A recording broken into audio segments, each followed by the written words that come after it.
రచయితల గురించి చూద్దాం. ఇక్కడ పాఠం పేరు అని రాసి ఉందని చెప్పి మీరు పాఠం పేరు అన్నీ ఏం కన్ఫ్యూజ్ అవ్వకండి. 1వ తరగతి 2వ తరగతిలో ఉండేటివి అన్నీ మనకి పాఠాలు గేయ ప్రక్రియలోనే ఉన్నాయి. అంటే ఇవన్నీ గేయాలకు సంబంధించినవే. 2వ తరగతిలోని పాఠాలన్నీ కూడా మనకి గేయానికి సంబంధించినవే. ఒకవేళ నేను చెప్పేటప్పుడు పాఠ్య రచయిత అని చెప్పేసినా కానీ ఇవన్నీ గేయ ప్రక్రియకు సంబంధించినవే అని చెప్పి గుర్తుంచుకోండి. ఓకేనా? చూడండి, ఇంకా వాన పాఠ్యభాగ రచయిత ఎవరు? పాయల సత్యనారాయణ. ఇంకొక చిన్న మాట, ఇక్కడ మనకి ప్రతి పాఠానికి అనుబంధ గేయం ఒకటి ఇచ్చారు. అంటే ప్రతి పాఠంలో మనం 2 రచయితల పేర్లని గుర్తుంచుకోవాలి. ఓకేనా? వాన పాఠ్యభాగ రచయిత పాయల సత్యనారాయణ. చిలకల్లారా చిలకల్లారా అనుబంధ గేయం, దీని రచయిత గురజాడ అప్పారావు. తర్వాత 2వ పాఠం పూచిన పూలు, రచయిత న్యాయపతి రాఘవరావు. తర్వాత అనుబంధ గేయం పరుగు పందెం, దీని రచయిత జై సీతారాం. తర్వాత 3వ పాఠం కొంటె కోతి, దీని రచయిత కస్తూరి నరసింహమూర్తి.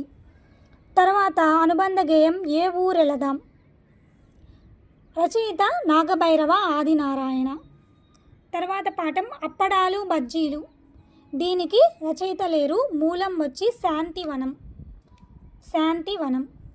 దీని అనుబంధ గేయం సబ్బుబిళ్ళ, దీని రచయిత అలపర్తి వెంకట సుబ్బారావు.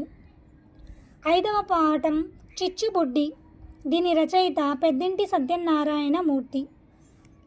దీని అనుబంధ గేయం అరటి చెట్టు, దీని సంకలనం వచ్చి సమతారావు గారు రచించారు.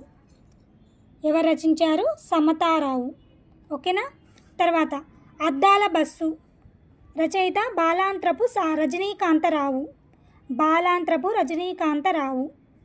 కొయ్య గుర్రం, వెలగా వెంకటప్పయ్య. మొక్కజొన్న, మూలం కే సభ. అమ్మమ్మ గారిల్లు అనుబంధ గేయం అలపర్తి వెంకట సుబ్బారావు. పాపనవు 8వ పాఠం వేటూరి ప్రభాకర శాస్త్రి రచయిత. ఒత్తుల బుట్ట అనుబంధ గేయం అండి, దీని రచయిత చింతా దీక్షితులు. తర్వాత పాఠం మ్యావ్ మ్యావ్, దీని రచయిత జై సీతారాం. తర్వాత మనకి కాలచక్రం అని చెప్పి ఒక టాపిక్ ఇచ్చారు. తర్వాత పద్యరత్నాలు కూడా ఇచ్చారు. ఈ పద్యరత్నాలు నైతిక విలువలకి సంబంధించినవి. ఆ నైతిక విలువల్లో మనకి సుమతి శతకం అనేది కనిపిస్తుంది. ఓకేనా? సుమతి శతకం.